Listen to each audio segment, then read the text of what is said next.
2020년 7월 29일 수요일 성경 묵상입니다. 본문은 예레미야 20장 7절에서 18절. 여호와여, 주께서 나를 권유하심으로 내가 그 권유를 받아 싸우며 주께서 나보다 강하사 이기셨으므로 내가 조롱거리가 되니 사람마다 종일토록 나를 조롱하나이다.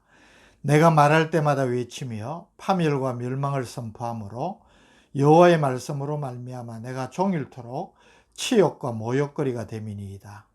내가 다시는 여호와를 선포하지 아니하며 그의 이름으로 말하지 아니하리라 하면 나의 마음이 불붙는 것 같아서 골수에 사무치니 답답하여 견딜 수 없나이다. 나는 무리의 비방과 사방의 두려워함을 들었나이다. 그들이 이르기를 고소하라, 우리도 고소하리라 하오며 내 친한 벗도 다 내가 실족하기를 기다리며 그가 혹시 유혹을 받게 되면 우리가 그를 이기어 우리 원수를 갚자나이다. 그러나 여호와는 두려운 용사 같으시며 나와 함께 하심으로 나를 박해하는 자들이 넘어지고 이기지 못할 것이오며 그들은 지혜롭게 행하지 못하므로 큰 치욕을 당하오리니 그 치욕은 길이 잊지 못할 것이니이다. 의인을 시험하사 그 폐부와 심장을 보시는 만군의 여호와여, 나의 사정을 주께 아뢰어 사온즉 주께서 그들에게 보복하심을 나에게 보게 하옵소서. 여호와께 노래하라. 너희는 여호와를 찬양하라. 가난한 자의 생명을 행악자의 손에서 구원하셨음이니라. 내 생일이 저주를 받았다면, 나의 어머니가 나를 낳던 날이 복이 없었다면, 나의 아버지에게 소식을 전하여 이르기를 당신이 득남하였다의 아버지를 즐겁게 하던 자가 저주를 받았다면, 그 사람은 여호와께서 무너뜨리시고 후회하지 아니하신 성읍같이 되었다면, 그가 아침에는 부르짖는 소리, 낮에는 떠드는 소리를 듣게 하였다면 좋을 뻔하였나니, 이는 그가 나를 태에서 죽이지 아니하셨으며 나의 어머니를 내 무덤이 되지 않게 하셨으며 그의 100가지 부른 채로 항상 잊지 않게 하신 까닭이로다. 어찌하여 내가 태에서 나와서 고생과 슬픔을 보며 나의 날을 부끄러움으로 보내는고 하니라. 아멘. 압달락에서 제사장 바스울의 박해와 그에 대한 예레미야 선지자의 예언을 살폈습니다.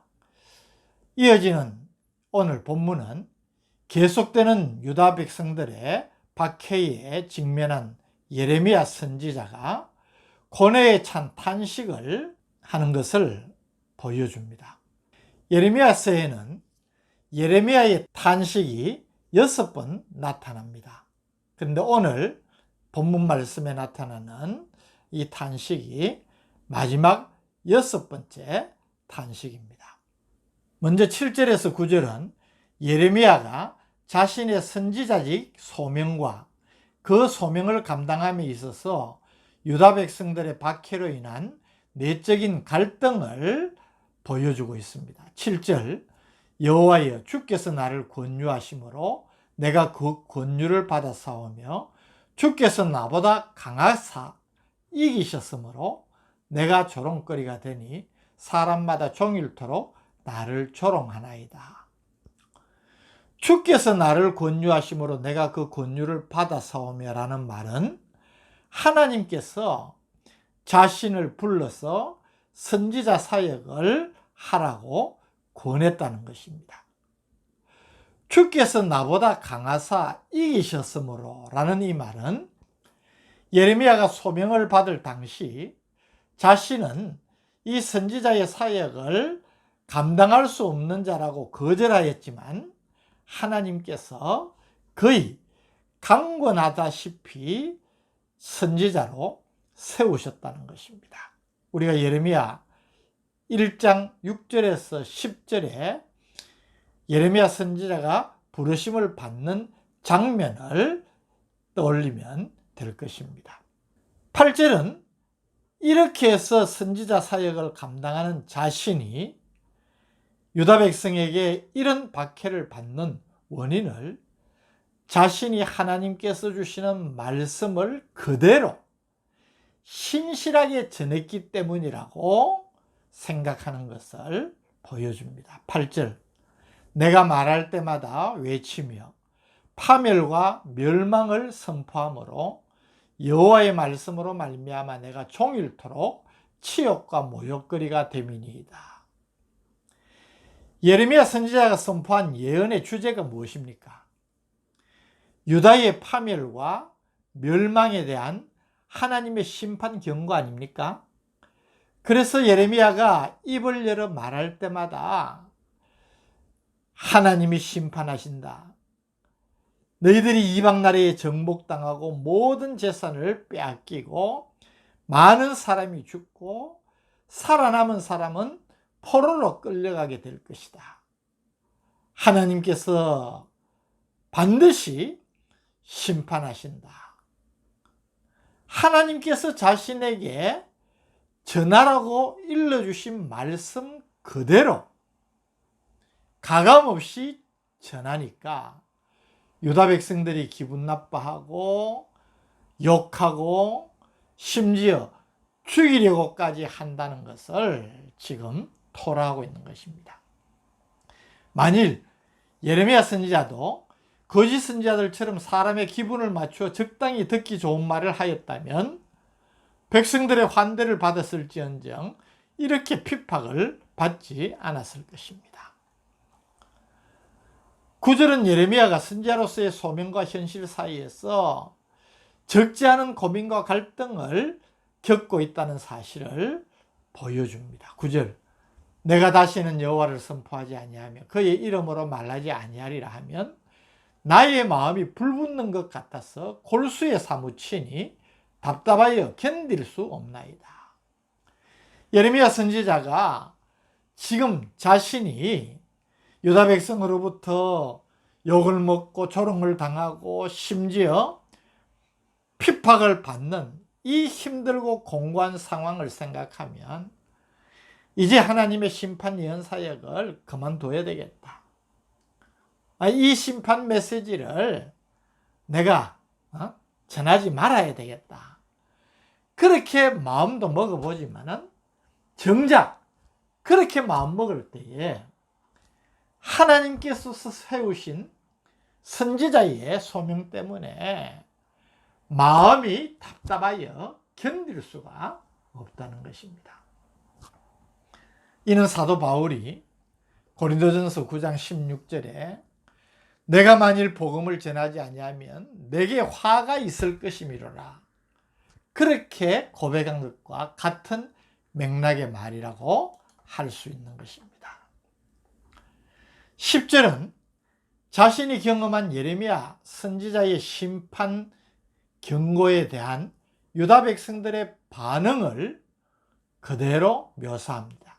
10절, 나는 무리의 비방과 사방이 두려움을 들었나이다. 그들이 이르기를 고소하라, 우리도 고소하리라 하오며 내 친한 벗돈 다 내가 실족하기를 기다리며 그가 혹시 유혹을 받게 되면 우리가 그를 이기어 우리 원수를 갚자나이다. 무슨 말입니까?